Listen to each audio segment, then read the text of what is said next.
What you got? What you got? This is State of Emergency. The Nightlifer, the Night Circle of Sanity, ready.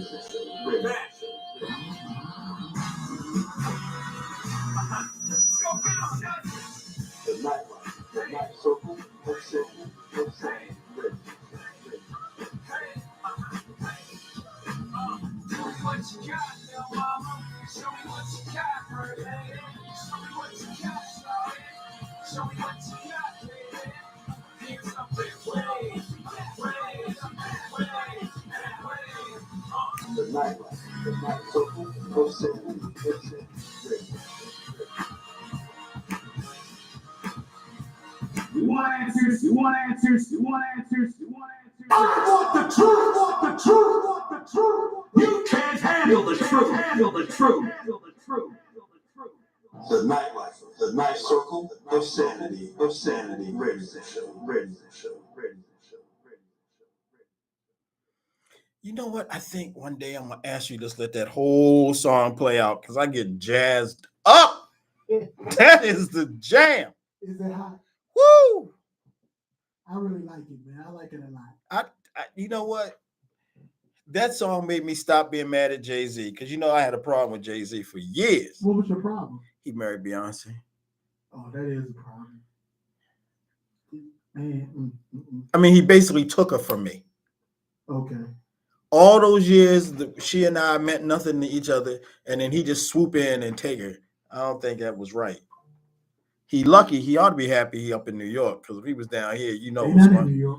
What? We mean what? They don't live in New York. Where you live at now? They live in California. Oh, they moved to Cali? Yeah. He lucky. He better not come to Baltimore with that because They may have like a penthouse or something in there because he still has to work there. But I'm just their saying. primary residence is Cali. Man. Big old stupid house. That means I could actually live in part of it and he never know I was there. I don't know if it's that big. When you see it, when they show it, it's a pretty nice size house. It's like up on top of a mountain. It's pretty nice, pretty decent. And that's what it and that's that's where her priorities were. She could have had me. And been living on gas and my palatial estate on Garrison. The only thing y'all have in common is a bunch of damn cameras. She'd be just as secure as she was where she at now. She'd be even more secure because look, she would not leave the house without all kinds of bodies guarding her. I can't believe that. Like she's a woman, man. And I'm talking about before she was Queen Bee, right? Like when she was with Destiny's Child and like changing up, the third. She was a child with Destiny's Child. Right. She was Don't go R. Kelly on 2020? She started way before 20. Well, they didn't hit till she was like 20. Because they were just adding Destiny Child members. Like I'm talking about when SNL used to clown them all the time. Be a different backup singer every week. Yeah, she's a lot of woman, though. She's a lot of woman. Good. Got him a good one. And got her early. Yeah. Yeah. Is that what being a successful rapper do for you? I don't know, man, because I can barely rap a Christmas present. So let me go play them a couple times so I get me a boy. Oh man. Rock, got my car back. Congratulations. Yeah. Give me a round of applause for that. Thank you. Got my car back. I'm rolling on dubs, bro. I felt bad after I left you that night. And you told me what happened. I really felt bad. I almost felt like I played a part in it. But when you told me you took the instructions from someone else, I kind of cleared my conscience. Yeah. But look, I felt worse driving the rental car. And look, I used to be a Toyota man. I had a couple Toyotas, a couple Lexuses. I've, Toyota guy. Right. And actually looked at this car. They gave me a RAV4. Now they gave me a totally tricked out RAV4 but still RAV4. I was on the highway with this thing, man, and I stepped on the gas and it went, no. I think I can. And then somebody cut me off and I hit the horn and it went, what the hell? What are y'all doing to me? What are y'all doing to me? So yeah, I got my wheels back, and when the show's over, I'm gonna let you see it tonight. You tell me if you can see where the damage was, because you can't. Okay. I'm gonna send a shout out to the body shop. They did excellent work, real excellent work, man. They hooked the brother up. So yeah, it's been a good week for the most part. What about you? Not bad, man. No complaints. You know, everybody talking about this storm. I'm waiting for the storm to hit.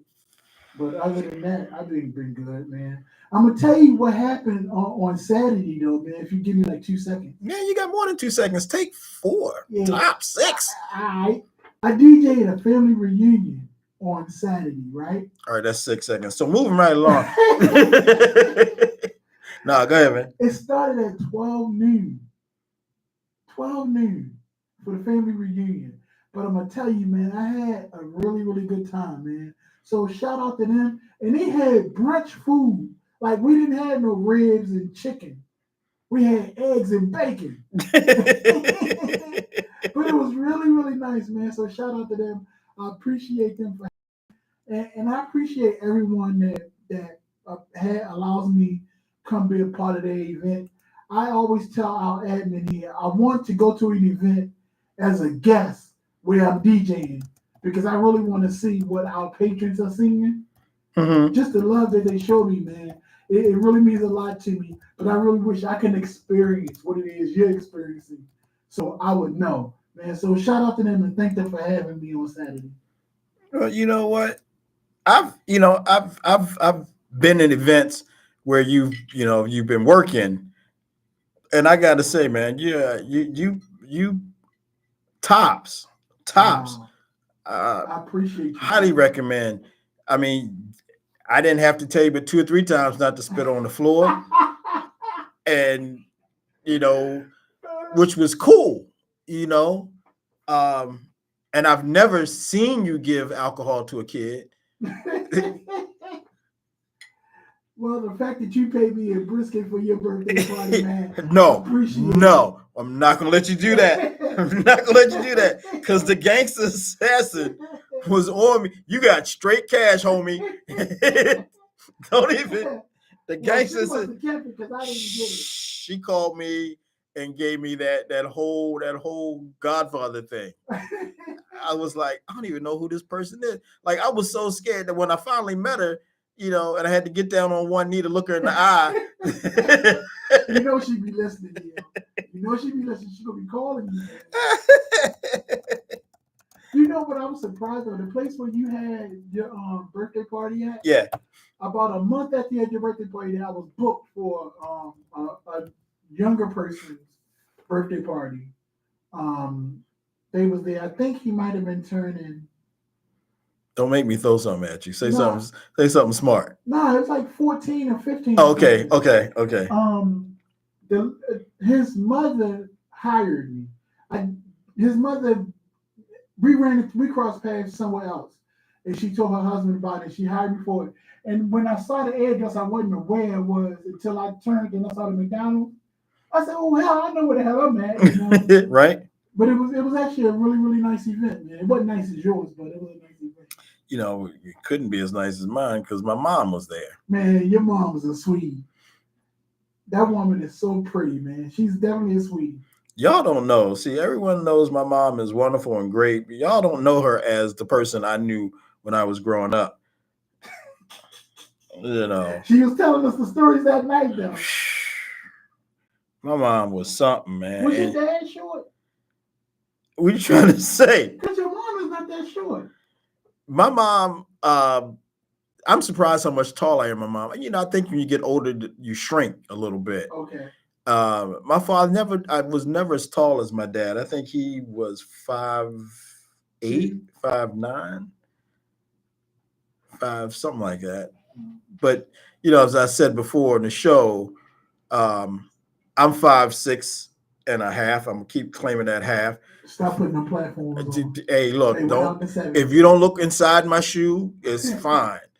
But and I've said before, like my sister is very pretty. She's gorgeous. My brother is 6'1", 6'2". I'm 5 foot. I'm the first batch of cookies, right? Okay. I'm that come out the oven, batch. Right? Like maybe we need to turn the oven up or turn the oven down. Yeah. Maybe the pan isn't seasoned right. You didn't get all the ingredients. Right. But that second and third batch is like you still want to eat the first batch. Don't get it wrong. You're gonna eat the first batch, but you want to get through them to get to the next group of cookies. Like right. You ain't wasting no food. Yeah, you might give the first batch away as a present. Especially if you're making cookies for Christmas. I'm gonna get this first batch I'm gonna mail this to the great aunt in New York because she don't know what the second and third batch turned out to be, but it is what it is. So but my father being with his height and my sister being so cute, my brother being so tall, I'm first batch cookies. I got that going for me. Right. And I am the oldest son of the oldest son of the oldest son. So they can't. Oldest son of the oldest son of the oldest son. Yes. Okay, I got it. And all firstborn Beverleys have been boys. Okay. Good tradition. Yeah. So when my son's mother was pregnant, she was like, "Do you want to know what it is?" I was like, "I know what it is. It's a boy." She's like, "You don't know that?" I was like, "Yeah, I do know that." She said, "Well, how do you know?" And I told her all firstborn Beverleys are boys. So if you're pregnant with a girl, I'm out of this situation. We ain't got to say nothing. I'm just, wash my hands of you and then walk off like King Herod.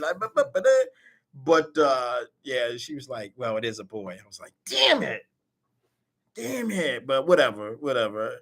I'm glad little knucklehead it finally arrived. But yeah, so you talked about the storms coming, right? Yeah. Part of my week was not great because I lost power. We remember had the storms at Sunday? Yes. Y'all lost power Saturday. Right. We lost power. Well, I didn't lose power. I was good. The street did. My street was black. My house was lit. I was like, I coming up my street from the back end. All the houses, all down the street were black, dark. The street lights was out. I was like, oh, I'm pulling up to this. So I left my mom's house. Like, oh, here we go. I might have to just go in with a flashlight, grab some stuff, and who are you? And go back and stay at my mom's house. And I pulled up on my driveway. My lights came on and everything. I was like, oh, you good? What? Normally, BGE will turn my house lights off first and then let everybody know there's going to be a power outage. But I was good. I was good all day Sunday, and I was bragging because I knew my neighbors didn't have power. And then I came home Sunday night, and Sunday night I was good. Yeah, Monday I was good. It was Monday because I had to run out to run an errand for my mom. And I got back home at like 5:45. And as I pulled up on the driveway, and it's still daylight, but I got the alert from my alarm system that it was on cellular backup. And I was like, that's odd. Why is it on backup? And then I opened the door and it didn't chirp. And I was like, oh, geez. And it was dark in the house and hot. So, and I didn't have power again. Yeah, that was Monday night. So I did end up turning around, go to my mom's house. I was at my mom's till about 11, checking the BGE app, which is some bullshit. And the BGE app said power will be restored about 9:45. And then I showed her that on the app, and I turned it back to me, and it said power will be restored by 11 o'clock. Wait, what? And then it went to 12, and then it went to 1. And then I left her house 11, and the power did come back on at like midnight, a little after midnight, and went right back out. I'm gonna tell you about my dad, man. Remember I asked you about getting somebody to hook his generator up, right? Yeah.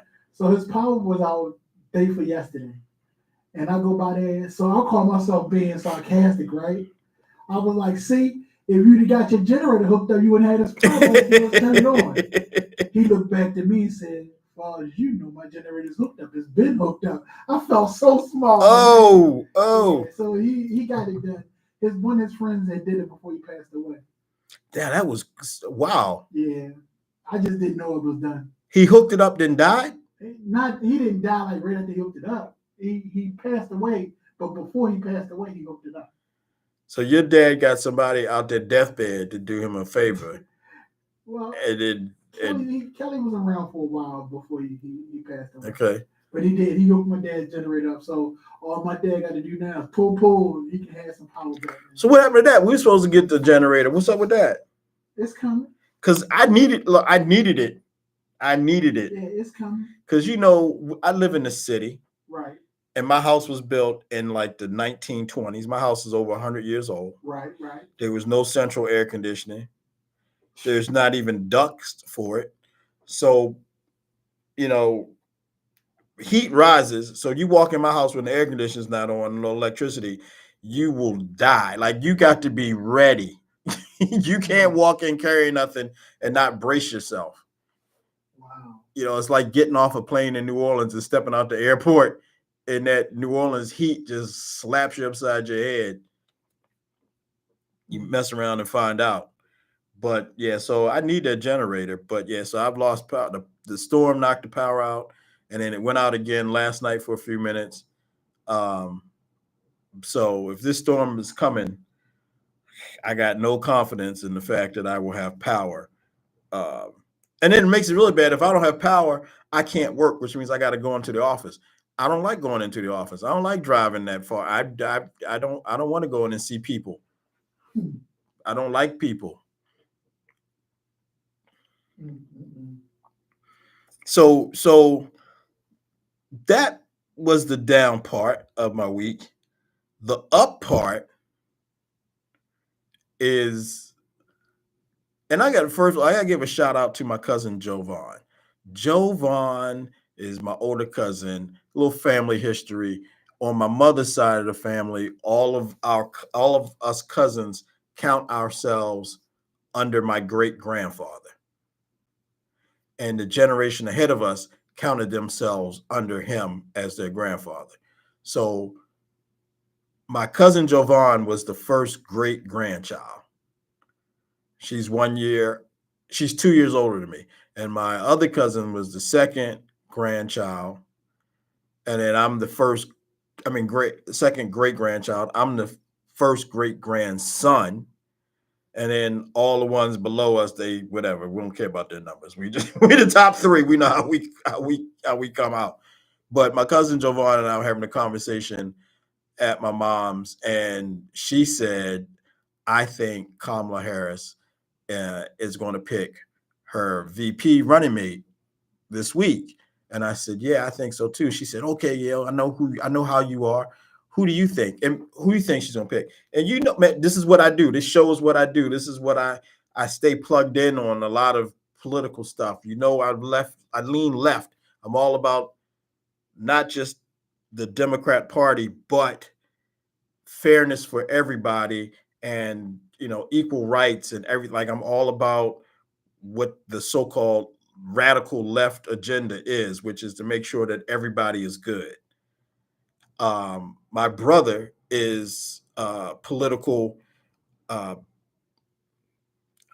person in Georgia. He has a very high level of he's high up in politics in Georgia. I'll put it that way. Okay. I'll reveal more if he asks me to reveal more. If he doesn't ask me to reveal more, or he doesn't allow me to, then I won't. But saying all that, this is who we are. This is who we are as a family. And my ring, so I know I still have power because my ring just went off, and it's probably because of the rain. Oh no, it's not rain. But anyway, saying all that, and I'm trying to get back here. Saying all that, she was like, yeah, I know you're in the know.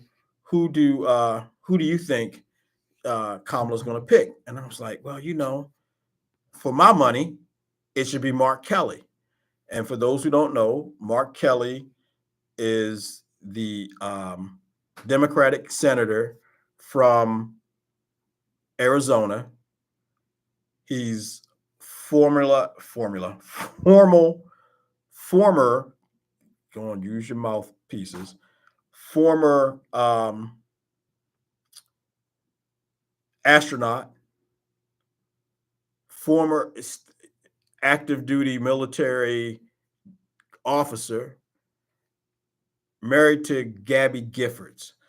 Gabby Giffords was the representative, U.S. representative, who was shot and almost killed in an assassination attempt at one of her rallies. And really, really thought she was going to die because she was shot and got messed up. But I thought, for all I was worth, that Kelly was going to be the best choice. He ticks off so many boxes that are necessary. He's he's a senator from a red state that's a Democrat. He, like I said, former officer, former astronaut, not anti-gun, married to a woman who survived political assassination attempt, and doing some big things in Congress as a senator. So I was all in. And then she picked, I'm sorry, before I go to that, Javon said, really? I guess that makes sense. But I like Tim Wise. I was like, Tim Wise. I really hadn't dug down into him because, I had my choice, and my choice was who I thought, and I really wasn't I was paying attention to people I didn't think was going to get it. Shapiro. People were saying Shapiro, the governor of Pennsylvania. I didn't think Shapiro was going to get the. Is that you? Is that me? That's me. I'm trying to fix it. Okay. I'm giving M&T Bank no free airtime with my show, because they can give a brother some money. Yeah. So I really thought Shapiro wasn't going to be picked because, I'm going to be blunt and honest, Kamala's married to a Jewish man. Shapiro is a Jewish man. I didn't think it would be a wise choice to have him as her running mate, because it'd be too easy for the MAGA group to come down on two people Jewish as running for president. It's too easy. It's too easy for them to knock that down and to say, oh no, that's not going to work. Now, this is the same group that claims they want to save Israel, but they're also the same group that they hate Jews almost as much as they hate black people. I think the hierarchy is black people, Mexicans, and then Jews. And I'm not saying that to be racist. This is how they roll.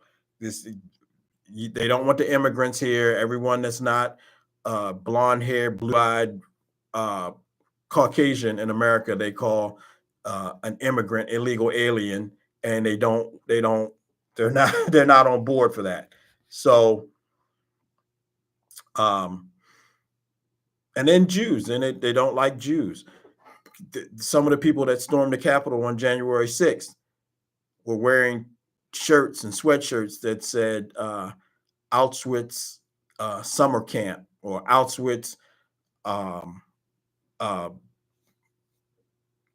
security guard, camp guard, stuff like that. But they're the first ones to jump up and talk about, oh, we got to save Israel from everything that Israel is doing. We gotta support Israel. So I didn't think that was going to fly.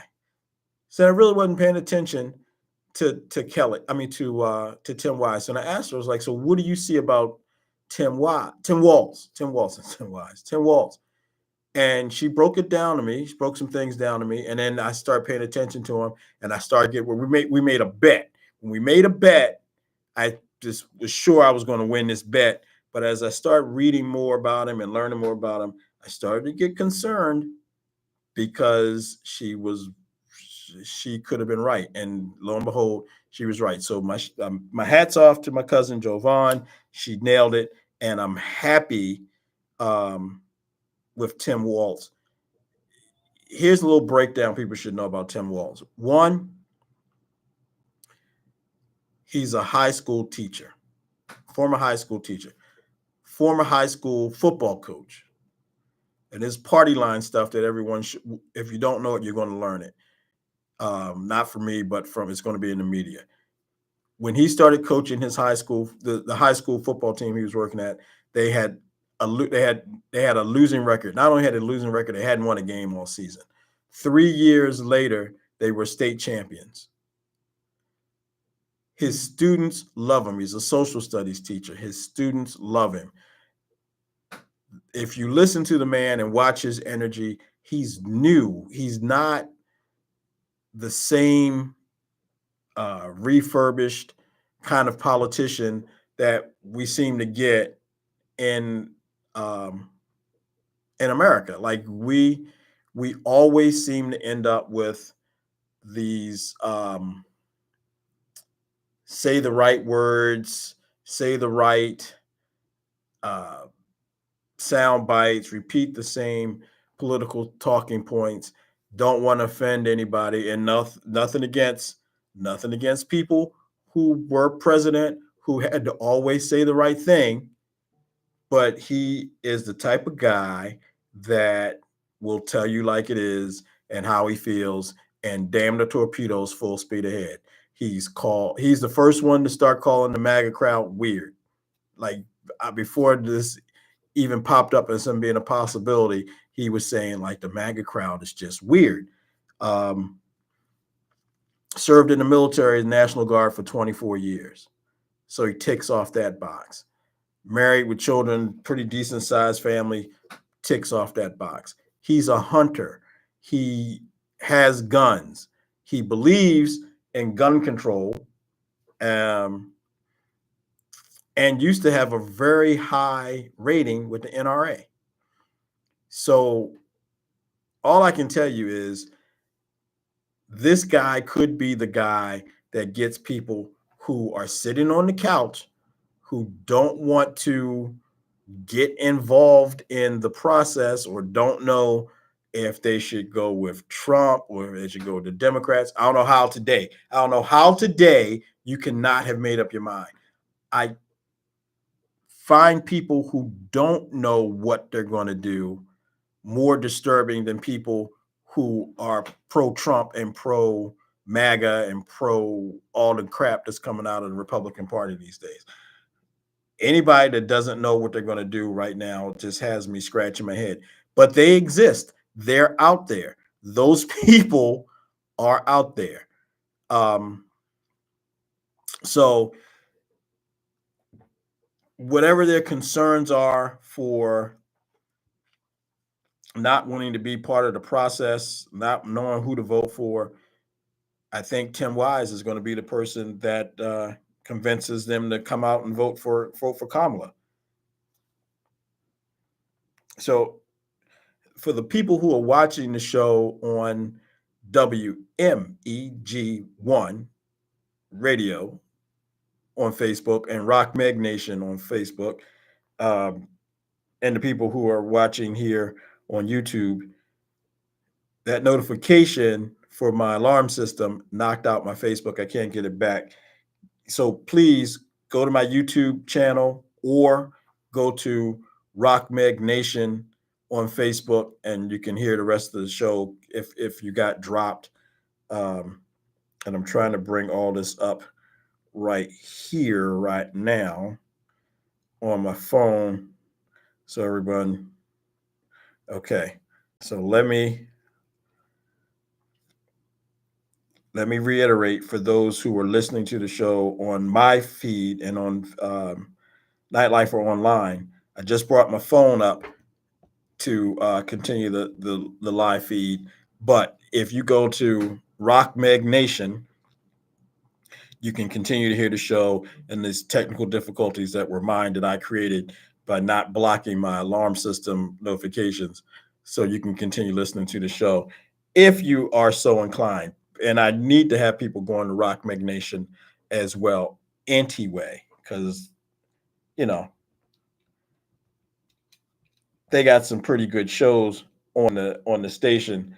And they don't discriminate. They've got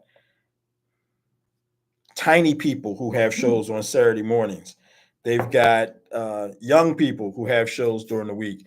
They've got informative, intelligent people. They've got people who are telling you like it is from a religious standpoint. It The radio station itself has a lot of good content and a lot of good shows. Not that mine is, but there are a lot of good shows, a lot of good sports shows. Monday nights is a good sports show. There was a good sports show on Tuesday evenings, but they start talking more about Orioles stuff instead of real sports like football. So I'm not going to keep endorsing them. So, but anyway, yeah. So that's it. I think the choice that Kamala made was the right choice, the smart choice. If you're paying attention, the Democratic Party itself is very energized by Mr. Walz being the nominee.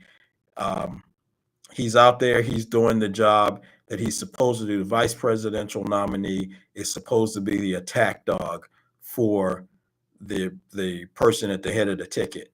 And this man is about it. He's about it. Their vice presidential nominee, J.D. Vance, does not want to debate him, doesn't want to talk to him, because he knows that he can't hold a candle to Tim Walz. He doesn't have the background. He doesn't have the experience or what's a good word for it? He doesn't have the gravitas. Ooh, big word. He doesn't have the gravitas that Excuse me, Tim Walz has. Yes, sir. How does that work? How can the presidential nominee and the presidential VP refuse to have debates against their candidate? So what people don't understand, and you youngsters don't know, is that the debates didn't always happen, right?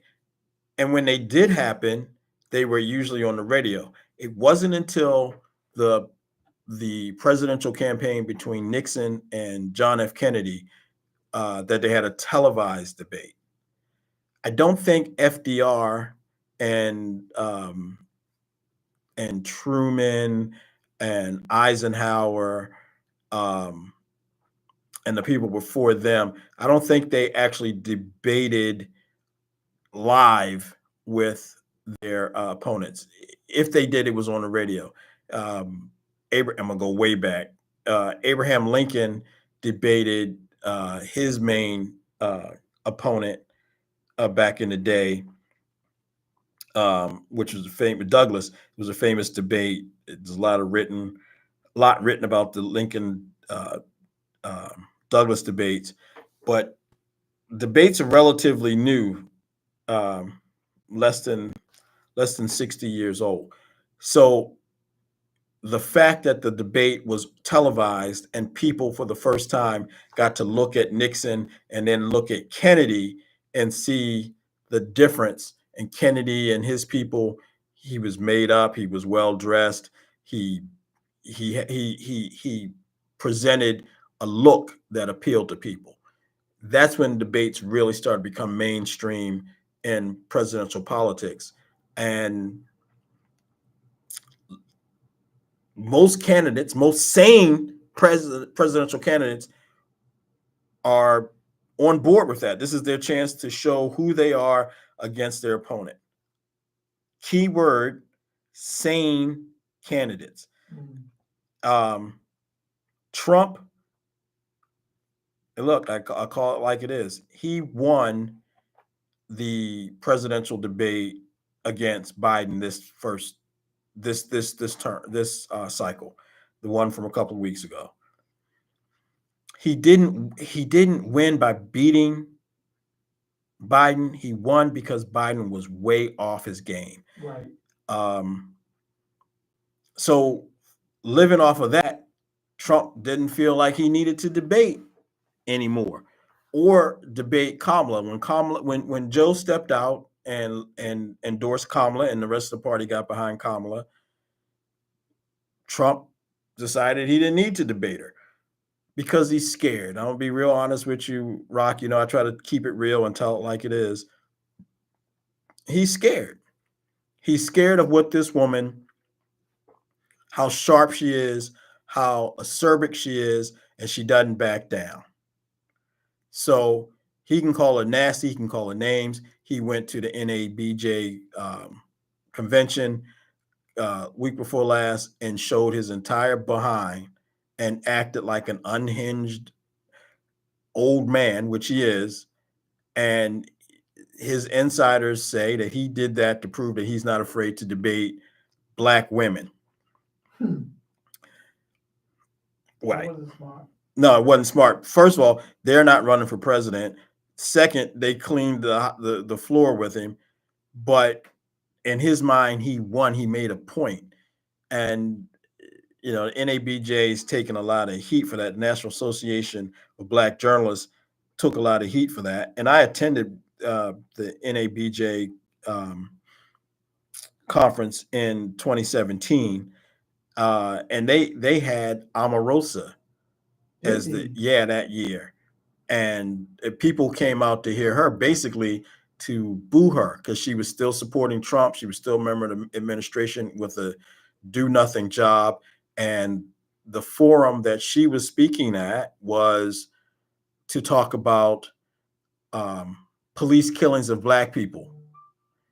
And she thought she could outslick people by talking about her father and brother, I believe it was, dying of violence in inner cities. And they straight up told her, we are not here to hear about your family members, sad as it is, dying of violence. We're talking about police killing Black people. And why are you in the Trump administration? And I have pictures. Women stood up, men stood up, journalists stood up and turned their backs toward her in protest to say, we don't want to hear what you have to say. Wow. So the NABJ is controversial sometimes because they take stances on things that, they don't mind sticking it out there.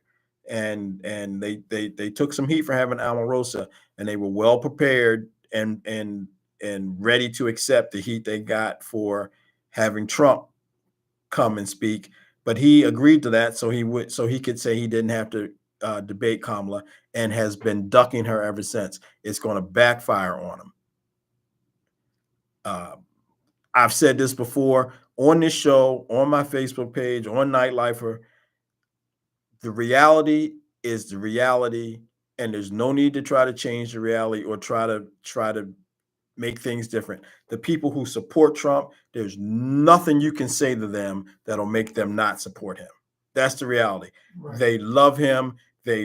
No matter what, they can sit there and say, well, we're for law and order, and he stands for law and order. But he's a convicted felon. He has 34 counts that he was found guilty of breaking the law. He was found responsible for sexual harassment and intimidation of a female, and he has to pay $800 million to this person. And he's not a law and order guy, but they still love him. He was accused of and proven and found guilty of running a fraudulent business. They still love him. There's nothing that could happen. He said it 8 years ago, and we didn't believe it, but he was right. He could shoot somebody in the face on Fifth Avenue, and his supporters would still love him. He has downgraded people who serve in the military. He didn't like John McCain. Didn't like John McCain, and said he doesn't consider John McCain a hero because John McCain was captured and he thinks his hero shouldn't be captured. This is a man who ducked military service by claiming bone spurs, some rich people shit, to get out of the draft. This is a man who will not allow his school the opportunity to not allow his school, his college, to release his transcripts, but stood on this whole bullshit that Obama wasn't a United States citizen because we couldn't see his birth certificate. And then once Obama provided his birth certificate, once it was shown that he was born in Hawaii, Trump came out and said, yeah, well, I need to see his college transcripts because there's no way a person like him could have graduated from Columbia and been president of the law of the legal club. But he won't let his college transcripts be released. There's nothing. There is absolutely nothing that this man can say or do that will convince his people that he's anything but what he is, which is a scam artist. They won't not vote for him. The people who are firmly on the Democratic side, firmly on Kamala's side, there's nothing that you can do to convince us to not vote for her or to support Trump. So they're just people who live on the edge or live in the middle for whatever reason. And these are the people that both sides are going to try to get to vote for them. And that's where we are. And not debating Kamala is going to hurt him in the long run because people want to see how he really handles dealing with someone else that he can say is not on his level or downgrade that person or talk badly about that person. They can say what the hell they want to say. He can say what the hell he wants to say. He can call them whatever the hell he wants to call them, but he's got to meet them face to face. And people want to see that contrast. So he's going to keep trying to duck her. How do you think that's going to translate into votes? You know, we're living in a bizarre world now, man. The world I grew up in, any scandal, no matter what it was, could pretty much derail someone's presidential candidacy. There was so much smoke with Bill Clinton that he was able to get around. He was able to say that, you know, there was this whole Whitewater scandal, this real estate thing. He was able to dodge that till he became president. Then there was a special counselor, a prosecutor charged with investigating Whitewater. Couldn't find anything until the Monica Lewinsky thing came up. But by then, Bill had already been president for several years. The economy was great. The country was doing well. And people didn't want to see him leave office. So he survived. Trump is the first one who could get away with, you know, grab him by the pussy and all these other scandals and things I just mentioned. He was able to get by with that. Don't know how, but he was. His people just love him. And at my core, I believe the people who are staunch Trump supporters are the ones who are still mad that Barack Obama was president. They're going to forgive Trump anything because he succeeded Barack Obama. He came in after Obama. Obama got 4 years, and that pissed them off to the highest of pistivity. They still ain't got over that. And then, you know, Trump got 4 years and got kicked out of the White House, and they want him back in. That's my belief. And you can't convince me different. So yeah. So I see a lot of enthusiasm in the party.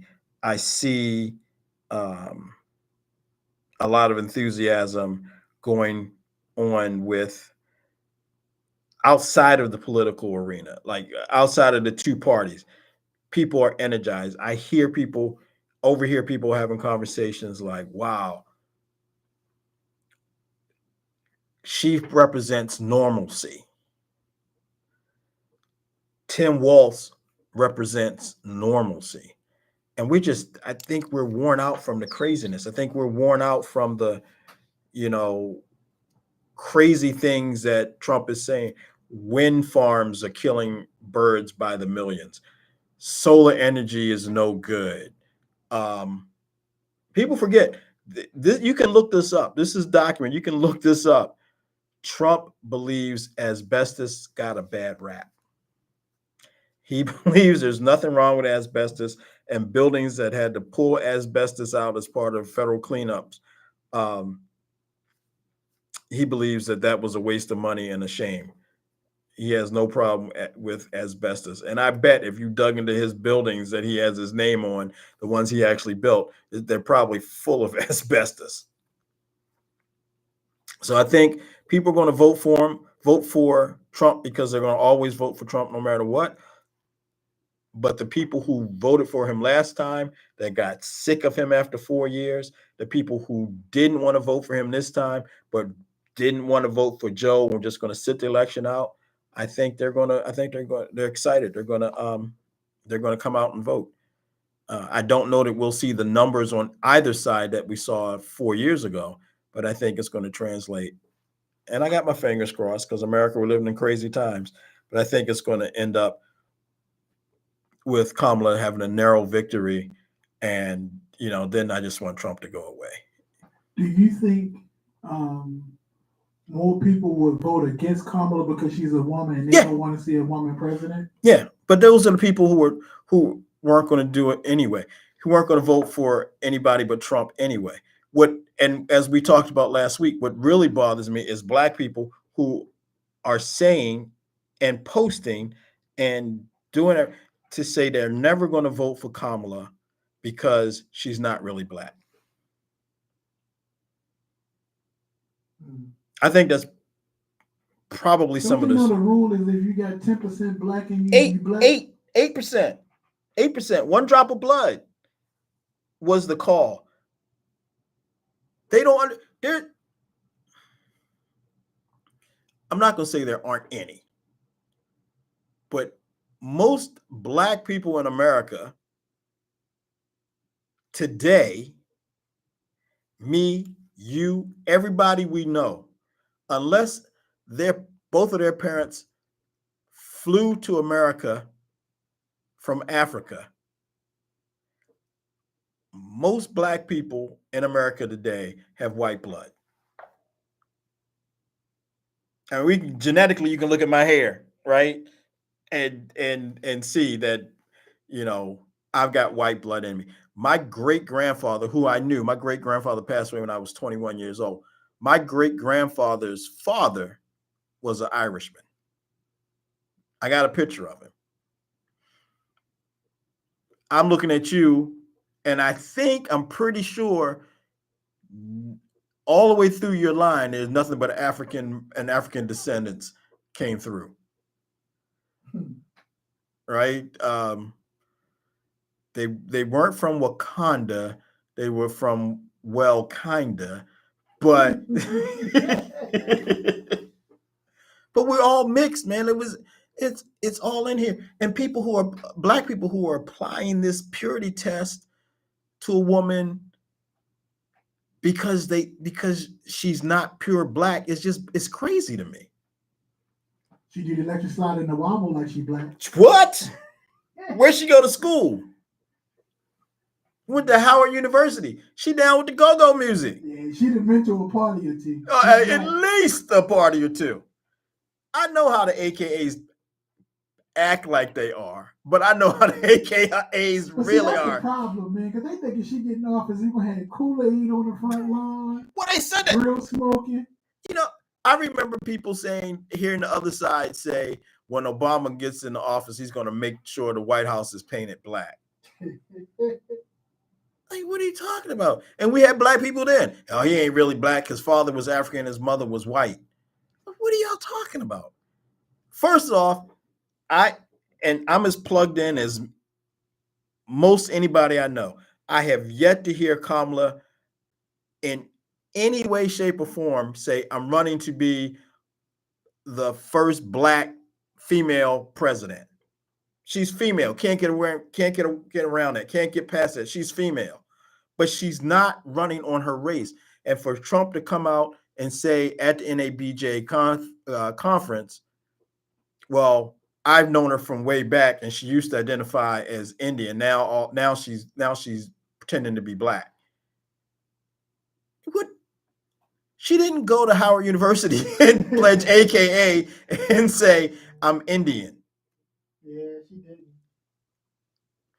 You know, it's just the bullshit. And then when black people come out and say this crap, and they try to be all militant and hard, I asked the question, and I proposed the question out here to anybody today. You can call me 443-267-6558.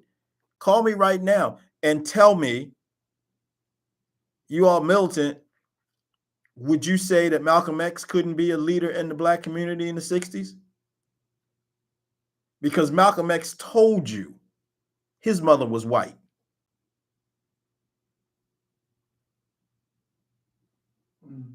Crickets. Right?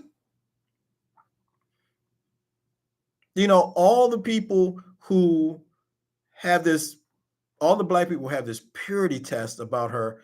It irks me, man. And then some of these are the same people who are not so secretly pulling for Trump.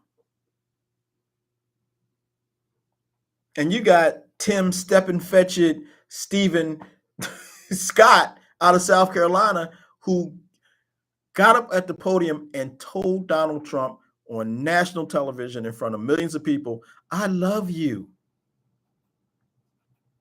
You can look at Tim Scott and you got to go way back to find some white blood in his family, but he just married a white woman. And look, Rock, we haven't known each other more than a couple years. I feel like we've known each other for 30, but we haven't known each other but a couple years. I'm as pro-black as anybody will ever meet, but I'm also not someone who has a problem embracing all races. Right? I love everybody. I love people for being who they are. Right? You can be straight, you can be gay, you can be Italian, Mexican, Guatemalan, Irish, Martian. I don't care. As long as you are a good person and you don't try to stab me in the back or do me wrong. I don't want to say I don't see color. I see color, but I don't judge people based strictly on their color. There's some white people I'm straight cool with. There's some brown people I'm straight cool with. There's some black people I ain't cool with. And there's some white people and Irish people I'm not cool with. I judge you on who you are, not by the color of your skin. But if you say Kamala's not black enough for you, so I'm not going to vote for her, it tells me two things. One, you're an idiot. And two, you ain't that smart. And why are you voting for her just because she's black? And I heard, and you hear the right say that, and I've had people tell me that about Obama. You're only voting for him because he's black. Why are you not voting for him? Right? That's my comeback. Yeah. You know, you're only not going to vote for him because he's black. You know what angers me the most about people that talk about the black candidates and the black presidency? We want to bitch and moan about Donald Trump, right? Mm-hmm. And talk about everything he did for the white people, right? Mm-hmm. And how wrong it is. But we want to vote for the black candidate and want the black candidate to do exactly what it is that the white candidate did. I'm not saying that we couldn't use some favoritism or something like that. But what I'm saying is to ever resolve this problem, why can't we get a candidate that's going to be there for everybody, for the people, not just for one sector of the people? And we Barack Obama did not govern for black people. The young lady sitting here 2 weeks ago, Kiera, Yes. made that same statement. Well, I don't think she's going to vote for us. She's not going to be about us. We need. That's a great way to think, but the reality on the street is the best presidential candidates, the best presidents that this country has had have governed for all people, not just their special interest group, which they're going to do, but for all people, right? People who have a problem with Barack Obama, and yes, I'm talking about Alan. Oh, damn, why I'm so old. The stuff is going right out my head. Tavis Smiley, I'm talking about him. Cornel West, I'm talking about him, who thought that Barack Obama didn't do enough for Black people. Barack Obama did a lot for all people in this country. Universal health care is here because of Barack Obama. And by doing that, by creating universal health care for all people, Black people who couldn't get health care got health care. People point to me and say, oh, well, Trump gave money to HBCUs. Yeah, he did. It wasn't his idea, but it was a token deal, and he threw a bone to try to garner support.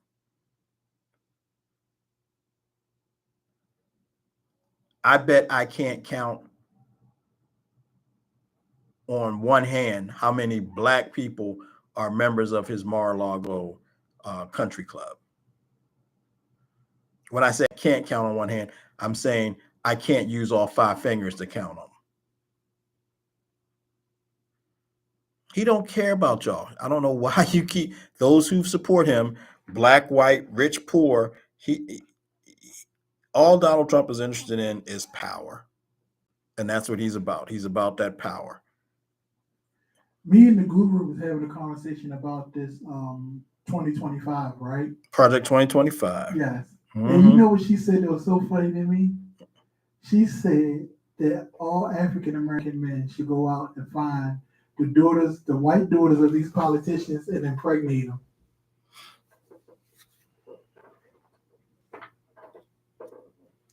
Man, look, don't ever mess up with the guru, because I'm going to marry her in a heartbeat. I love that. I love that. Did we touch on this last week about abortions? No, we didn't. So Project 2025 wants to make abortion straight up illegal. Yes. Right? Consequences of giving or having, for administering an abortion or having an abortion, is go to jail. Yeah. But I know, and you know, I know you know, for years, white people of privilege, if their daughters got impregnated by Black people, I'm sorry, go ahead. They either went away for a while to have the baby, and the baby was either put up for adoption, or they took those girls to their family doctor who had been their doctor for 20, 30 years and paid for their daughters to have an abortion. So they're not anti-abortion. They just don't want the government to be responsible for it and pay for it. There are religious people who have legitimate religious issues with abortion, but that's not why the Republicans support anti-abortion legislation. Yeah, you actually have the guru there. Maybe she can explain her theory behind it. First off, welcome to the guru. I'm sorry. What's up? We were talking about your views and opinions about 2025 and how African American men should go out and get white politician daughters and impregnate them. And we just want you to say your views on it. Give it a clear view on it. That's about as clear as it gets. That makes no sense to me. That's my opinion. So if they turn around and these Caucasian girls get pregnant by black males, then what? Because they'll be increasing the black rates, won't they? Well, yeah, but just like I just said, I don't know if you heard it. The reality is they will take their daughters to their private doctors who have been their doctors for 20, 30 years, and they'll have an abortion quietly, and it won't be done in the clinic. It'll be done in the doctor's office, and it'll be done and taken care of, and nobody will know anything about it. So again, they're going to be above the law because that's what they've been doing. And as I was saying when you were calling in, Project 2025 will make anyone who administers an abortion, aids in administrating of an abortion, or has an abortion illegal through jail time. Exactly. Anybody that has possession of, who works in the industry or distributes pornography, go to jail. Anybody who has a conviction on their record will not be allowed to vote. Now, tell me how this makes sense when the person that's running for president has 34 convictions on his record, and that's 34 and counting, because when Georgia gets their stuff together and Fonnie Willis gets back in his ass, he's going to have more than 34. Yeah, just unfortunate. People better just, if they're not awake, they just need to wake up and just get out and vote the best candidate in there. And right now, Trump ain't it. That's my opinion. But your opinion is more than valid. It's reality. Let's think about this for a second. If you don't know about Project 2025 by now, it's because you don't want to know about Project 2025. Amen. Right? And for all these people who declared themselves researchers during the COVID pandemic and decided not to get vaccinated because they did the research, right? They could go through and find any obscure, minuscule comment that said the vaccines don't work and say, I did my research. And that's black people, white people, anybody who didn't want to get the shot or didn't believe in it, didn't.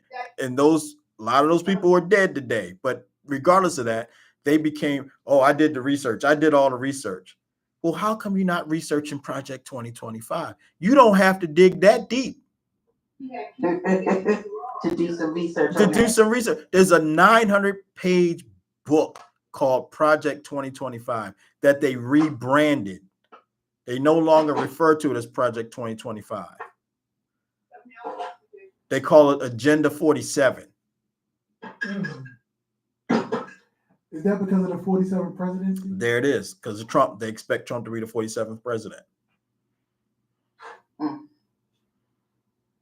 So just the stuff that I've talked about on the show, what Rock has brought up on the show, what you're talking about right now, should be enough to make you go, wait. Please, in no way, shape, or form think this is an option. They're going to start instituting this shit as soon as he is sworn in on day one. He told you he's going to be a dictator for one day, right? Because all dictators throughout history have been dictators for one day or one term or 1 year or one lifetime. Ain't never been a dictator that said, okay, I've done all I need to do. I'm stepping away now. Unless the people rose up and kicked them out of the country and or killed them. Ask Muammar Gaddafi, ask Benito Mussolini, ask Adolf Hitler. You can go down the list. Julius Caesar. Dictators never come out ahead. Unless you're Putin. Putin would just straight up kill people. We can just talk about the last 12 months. In the last 12 months of Putin being president of Russia, dictator of Russia, he's killed at least 2 political opponents. At least 2. One he had imprisoned, and the man died under mysterious circumstances in prison. Ovolny. Another one whose name I can't remember was poisoned and died. And then the guy who ran his mercenary army fighting in Ukraine turned around and said, enough of this shit, and I'm sending my army into Russia. We're going to get rid of Putin. He was stopped and negotiated a peace. And 2 weeks later, his plane blows up in midair. That's the dictatorship that Trump wants to be able to do. That's what they want Trump to be able to do. He wants to fire 400,000 government employees.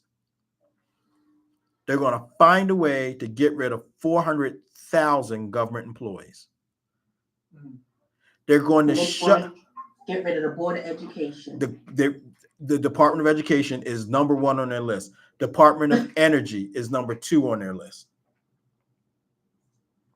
IRS is on the list. I ain't really mad about that one. Yeah, really.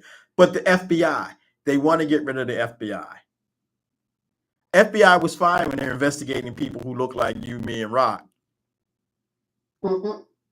But when they were raising all kinds of hell and hands were up and they were all upset and shocked because the FBI was raiding Roger Stone's house with armed officers and riot gear. Oh, how can they do that? That's so wrong. The FBI is wrong. How can they do that? When we've known for generations, FBI and police will kick in your door, hog tie you, and shoot you if you're a black person in this country. Sometimes it's the wrong door. It doesn't matter. Wrong door. And if it's the wrong door and the wrong person gets killed, they say sorry, oops. Here's $100 million or here's $6 million or whatever, or we're going to fight you, or so we don't have to pay anything. And what's the other stupid thing under Project 2025? Something about the police. They can't they have immunity. Yeah, there'll be no more prosecuting police officers for stuff that they did while on duty. Yeah, well, we know how that's going to turn out.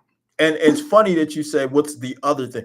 That's not even in the first 100 pages, I think. That's in there. That's far down the list.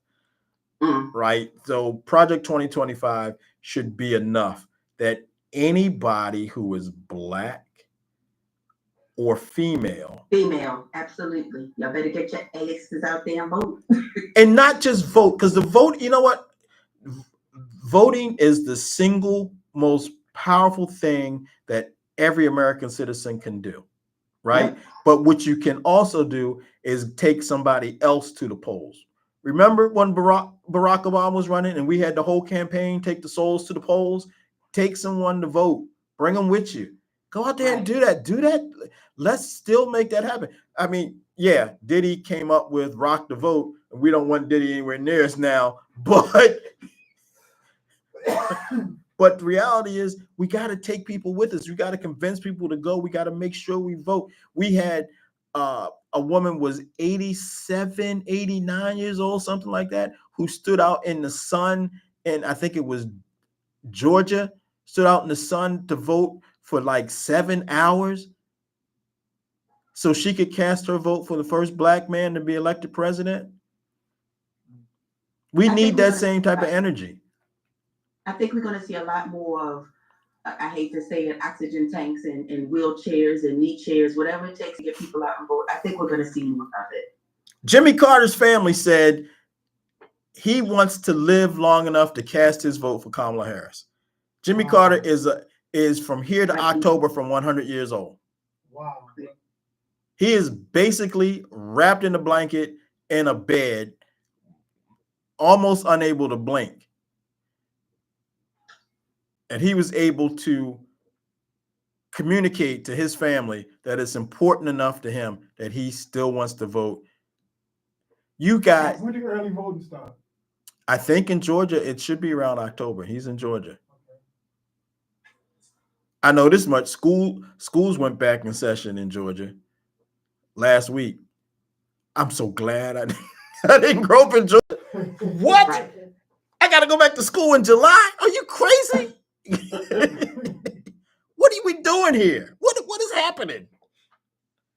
I found that out the other day. My head exploded. Like, we need reform in Georgia. They need to. I feel so sorry for them kids. Well, as a kid, yeah, but as a parent, I know at one point I used to rally for all year education. Yeah, yeah. When you were a parent living in it, yeah, I can see why you would do that. But I mean, really, now, don't you? You know, like, you need them kids to get out your house and be out on the street until 10 o'clock at night. Don't come in here. Don't come in here. God, don't come in here. Right now, I ain't got time for you to be coming in here with your craziness. You know, but reality, like, there's so many things in Project 2025 that are unbelievably crazy, but they're reality. They wrote them in there, and that's the agenda that they want to push for in 2025. Now, even if they, for some reason, that they do win, once they get in, that doesn't automatically guarantee Project 25. It's still got to go through the House and Congress, correct? So the Republicans now control the House. And there's a very slim majority of Democrats in the Senate. And the Supreme Court is 6-3 Republican. Anything needs to be revamped. It's that. Again, my opinion. No, it's not your opinion. It's not just your opinion. It's reality on the street. It makes sense for it to be an odd number, but there should be term limits on these people. Absolutely. They should be impeachable. Held accountable, all of that. Held accountable. And I'm going to tell you right now, there should be an age limit on these MFs. I could think of one that needs to go right off the bat. I can think of 3 that need to go right off the bat. No, I'm sorry, 4 that need to go right off the bat. And 3 of them ain't been in there 5 years yet. So, I mean, 8 years yet. So, you know, the 3 that I'm thinking of have in no way, shape, or form the background and the experience to be a Supreme Court judge. One of them wasn't even a fucking, excuse my French, wasn't even a fucking judge on the bench for long enough to be elevated to that level. And this woman in Florida who threw out the documents case, she's positioning herself to be the next one that goes to the Supreme Court. And if you don't think when Trump becomes president, one of the older members on the court who are Republican will step down so he can put this hoe in charge, I mean, in the Supreme Court, you're fooling yourself. And as I said to the audience when we had the forum here 2 weeks ago, we had the group of very intelligent, highly motivated people in Troy. We had all of us in here. To the younger people who listen to the show, Supreme Court is what will dictate how your life will be for the next 40 years. It's not a single person listening to this show right now, white, black, green, purple, or indifferent, who didn't benefit from Brown versus Board of Education decision by the Supreme Court. Separate but equal is not good enough. We're going to make public education accessible to everyone. We all benefited from that when we were kids. People now have the right to love who they want to love, how they want to love, and marry who they want to marry because of the Supreme Court. That shit can roll back quick in 2025, just like abortion was rolled back under the Trump judges. Cannabis being legal can be rolled back like that under the Supreme Court. Rights you think you have that you enjoy because you just have always had it that way, if you're under 80 years old, can go away like that with Trump as president. And not only does that affect people like us, that's going to affect the people who are voting and pulling for this fool right now. Mm-hmm. Yeah, well, I have a question. Is it possible that they really believe this and want to live lives according to 2025, or do you think it's some form of fashion he could be trying to throw the candidacy? What do you mean? Like you think he's trying to lose? Like, sabotage himself to not win. So I don't think that's true because there's so many benefits for him if he wins. One, he can end all these investigations into his life and his businesses. He can pretty much get rid of any upcoming trials and federal indictments that are coming his way. He can't do shit about the 34 counts because that's state. Even with no pardon? Can't pardon. You can only pardon federal crimes. He can't pardon himself out of Georgia. That's why it was so important for him to get the Supreme Court, which they did, to say a president has immunity while to do things while he's president. So I don't think he was going to throw the election because that's so important to him not to have his behind in jail. I don't think he's going to throw the election because there's so much money that could be made.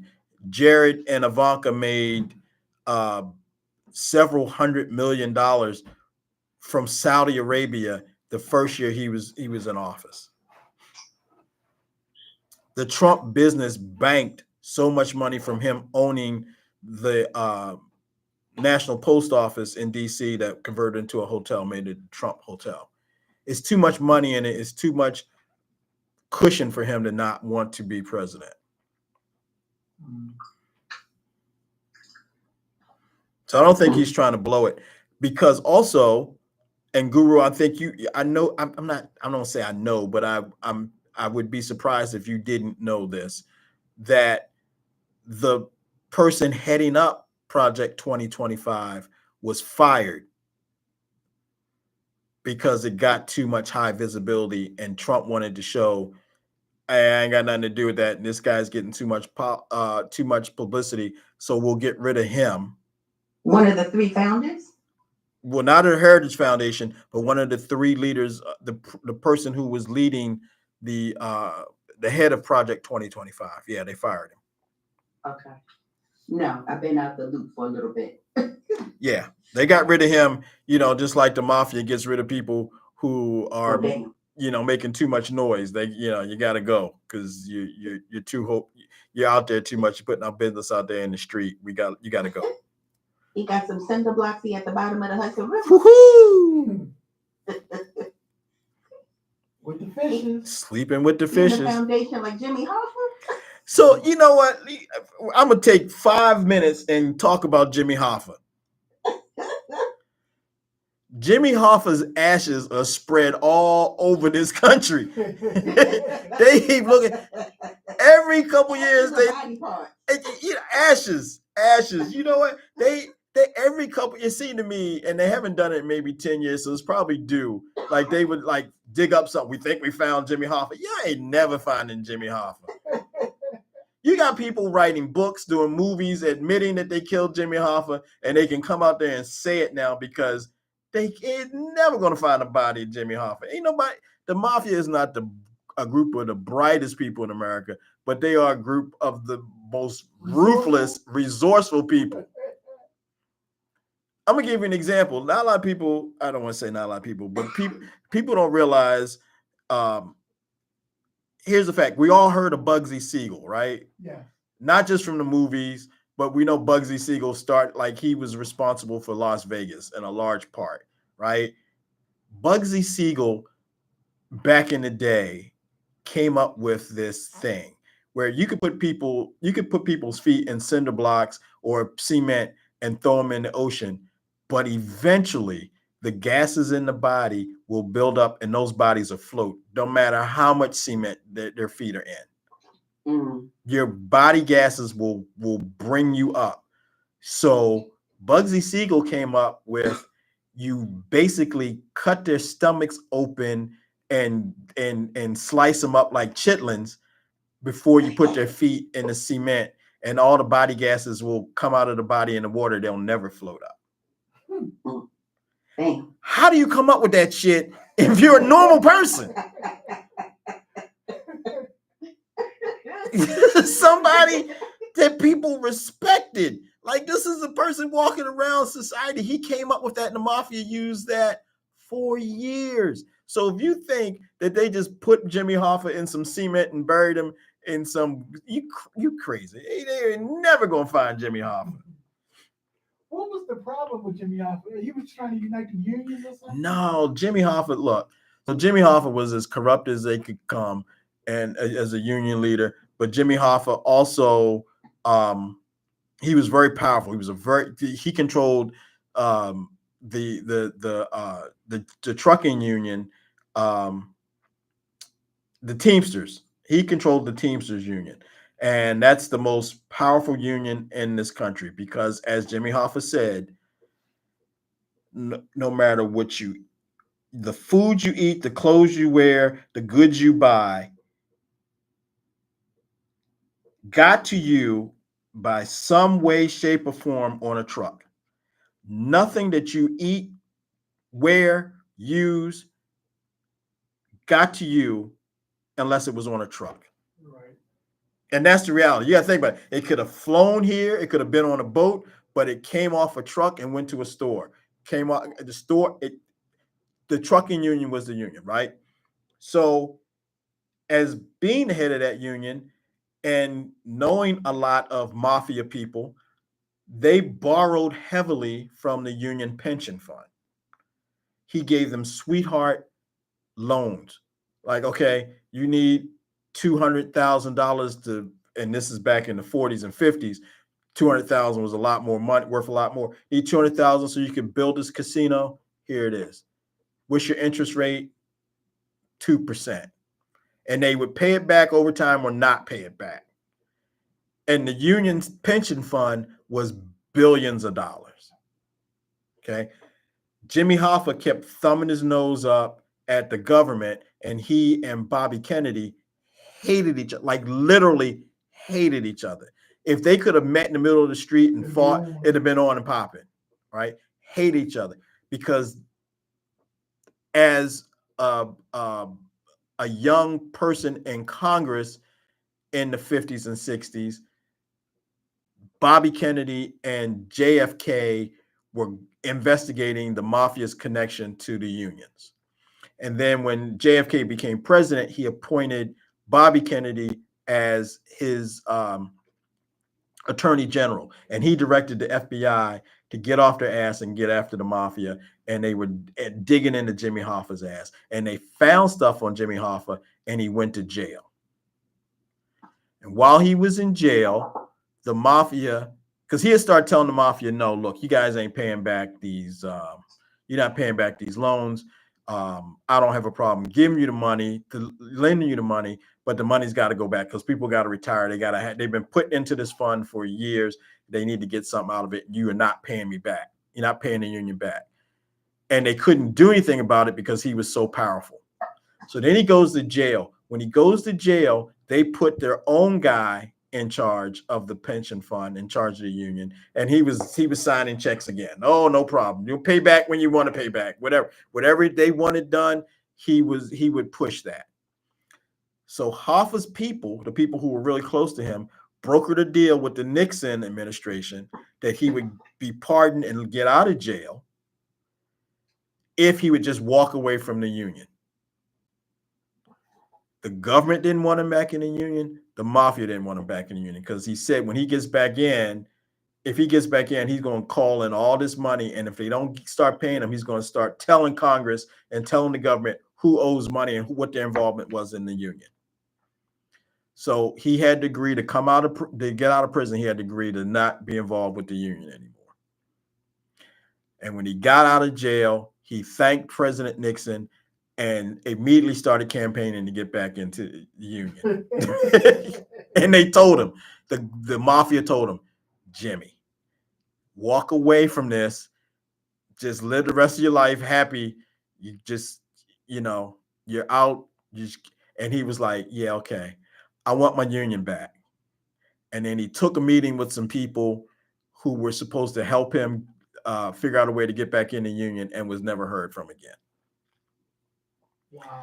If you can sit through 3.5 to, I think it's almost 4 hours of the movie The Irishman, it gives you a whole lot of detail on Jimmy Hoffa. And the guy the book and the movie were based on claims that he's the one that killed Hoffa, and explains how he did it and why he did it, how it was done, and they ain't never gonna find Jimmy Hoffa. So which one is a better movie to get the story from, Hoffa or The Irishman? The Irishman. Okay. Yeah. First of all, it's Martin Scorsese. Okay. Okay. Secondly, whether it's true or not, the movie is based entirely on the book, right? So if you want to know what happened in Vegas, you watch Casino. Right. Right. The movie Goodfellas is based on the book Wise Guy about Henry Hill. Like, all these people, their names were changed, but they were directly pointing to the same people. Henry Hill is the only person, and his wife are the only people who have their real names in the movie Goodfellas. But it's all based on Jimmy the Gent, the guy that Jimmy Burke, like all. So Martin Scorsese does movies that tell the truth about what the book says. Now, the book Wise Guy goes into a whole lot of more stuff, but you know, they tell the whole story. They tell the whole story. So I would say the better movie is The Irishman, but you got to be prepared to sit there for almost 4 hours and watch it. I didn't know. Right? I sat down with a beer and about 6 chicken wings, and I was like, I'm gonna watch this movie. And then by my 3rd beer, I was like, I'm gonna keep watching this movie. I'm gonna keep going to the bathroom, keep watching the movie. By my 6th beer, I was like, are they gonna kill this motherfucker yet? Or what? Oh my God. It's longer than Titanic. And Titanic is a long ass movie, but it's a good movie. Only problem I have with The Irishman, now you make me a movie critic, is with the technology they have today, they could have like made Robert De Niro and Joe Pesci like look like their younger selves, like with special effects, and they just use the makeup. And Robert De Niro looked like an old man wearing young people makeup, trying to be himself when he was in his 20s and 30s. But other than that, the movie is deep. The movie is good. It's a good mafia movie, good gangster movie. I think I'll binge watch it tonight. Yeah, get some chicken, and if you're gonna be drinking something, be close to the bathroom because you're gonna be watching it forever. It takes a while to get through the movie. Okay. But if you like Casino, if you like Raging Bull, if you like Goodfellas, it's a good ass movie. And I think, is that the 4th? Martin Scorsese had Joe Pesci and Robert De Niro in The Irishman, Goodfellas, Casino, and Raging Bull. Those are is that 5? Google, you still there? I can't count on my fingers. You drop. I can't count on my fingers. What is that? Casino 1, Goodfellas 2, Irishman 3, Raging Bull 4. It's 4 movies. What is Raging Bull about? That's about Jake LaMotta. Jake LaMotta, the man who fought Sugar Ray Robinson, I think 4 times. It's probably the best boxing movie ever made, and it's not about boxing. You want to see Robert De Niro as that's probably one of my 3 favorite Robert De Niro performances. He plays Jake LaMotta, who was a boxer in the 30s and 40s, or is it 40s and 50s? 40s and 50s, who just went down this path, man, of he was crazy. Watch Raging Bull. It's a great movie. It's a great movie. Okay. Really great movie. But anyway, all this, we really gotten off the path of Kamala and Tim Walz, but do look him up, do research on Project 2025. My takeaway for tonight is, look, the MAGA crowd is scared, and they got reason to be scared. You're going to start seeing stuff come out that has no basis in fact. They already started doing it about Tim Walz, and one of Trump's people put out this Truth Social or X or Twitter post that Tim Walz will tell you he's this and will tell you who he's that, and his plans to do that. But secretly, he really believes that without ever saying it, he's going to be this. Like, that's the kind of shit they're coming up with now. So you got to be careful. It's out there, but actually start reading about it. The Democratic Party is very energized right now. We need to carry this momentum from August until November and get the souls to the polls. Get people out there and vote, man. It's important. It's extremely important. So with that, I said I was going to make the show short tonight. It ran a little bit longer than I wanted it to run. I got to go home and make some things happen and get some things done and to get some sleep. If I have electricity when I get home, if the storm hadn't hit. So, Mr. DJ, Yeah. you can play us out, and if you got it, you can play the whole song for all I care, because that jam is jamming. I would have to load it. Oh, why don't you go through all that? I'll make sure I put it in the rotation for next week. I don't want you to go through any trouble on my account. You know, who am I? I'm just the man who's going to start making brisket in a month and a half that you might want to stay friends with. Let me see if I can find it. No. Next week is fine. Oh, okay. Next week is fine.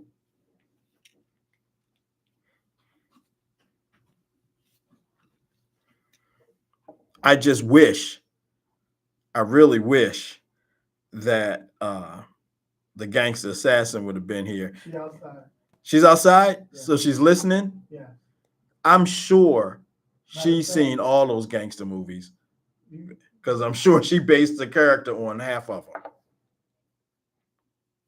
That's how we can fix that. Oh, Lord.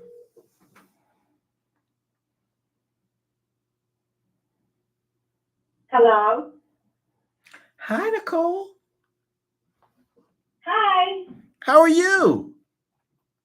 I'm doing fine. How are you? I'm great. You know you're one of my favorite people. That ain't what he said. Yeah, do you have me on the radio? Yeah. I do not. I don't have you on the radio. I don't control the board. What is it that you want, you? I didn't call you. You asking the right questions, but you're asking the wrong person. Well, why did Rock call me? Why don't you ask the man who dialed the phone? I just said, well, why did Rock call me? Ask Rock. I don't know. I didn't know he was calling you. I didn't tell him to call you. Is it raining yet? What's up, Rock? He was in here talking smack about you, so I thought that you needed to defend yourself. What did he say now? He said a whole bunch of stuff about you. You must have listened to the show tonight. He was talking about how when he met you, he had to get on one knee so he could look you in your eyes. He's just been throwing you under the bus and throwing you under the bus. Nicole, don't believe that. Oh, okay. Nicole, that's how you feel now? Nicole, what I had said was, he came on here and tried to say that he did my party and I paid him in brisket. And I said, no. The gangster assassin called me and threatened me. You got paid straight cash. That's what I said. I I said, don't ever remember threatening you for anything, for real. yeah, I understand you don't remember because you probably threatened a whole lot of people. But he got paid. I paid you that night. I sent the money through that night, didn't I? I think you did. I don't Yeah, remember how long ago that was. Scared straight. Scared straight. That's all I said, that you scared me straight. I may have mentioned that when I met you, you weren't as tall as you sounded on the phone. I may have made some mention of that in some small way. You got jokes. And I keep telling y'all, Wednesday is my Bible study night. Yeah, I know. Well, we can get off the air. Michael Corleone was a very religious man too. He was baptizing his child in the church when he killed off the 5 families of New York. Oh Lord. Ain't nobody killing off nobody. Okay. I'm not that dangerous. See, when someone says they're not that something, that means they are that. They are when they say I'm not that fat, they fat. When they say I'm not that short, they short. When they say I'm not that ugly, they ugly, right? When they say I'm not that dangerous, they dangerous. You know, Donald. It's time for y'all two to get off the phone and for you to get off the air. So now you talking foolish. Donald Trump said he's the least racist person you ever meet. Right. So that means he's racist.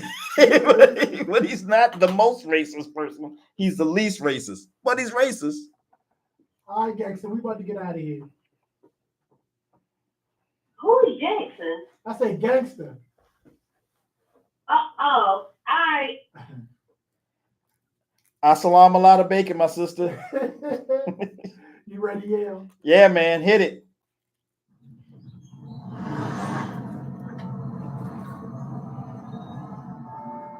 Is this pull up to the bumper?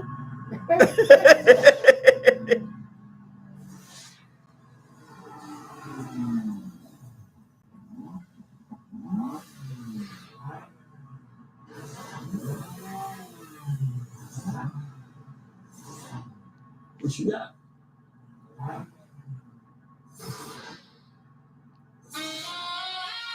Oh, that sax. Oh, that sax. Is state of emergency. What you want me to do? I'm sorry. I'm back. Let me know when you're in your line. Let's go get him, Johnny. When I put my right hand up.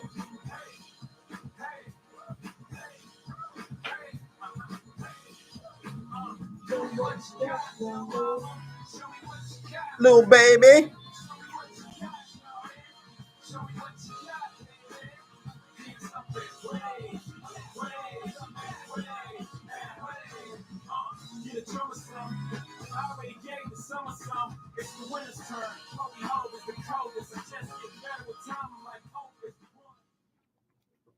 Good job. King's assassin. The camera's off. Yeah, that one's off. I'm trying to get this one off. The guru said straight up, impregnate them white women. She did. And she meant it. She meant it with a chest out. Yeah. She said, see how much they like the rules that they got their daughters pregnant with black men.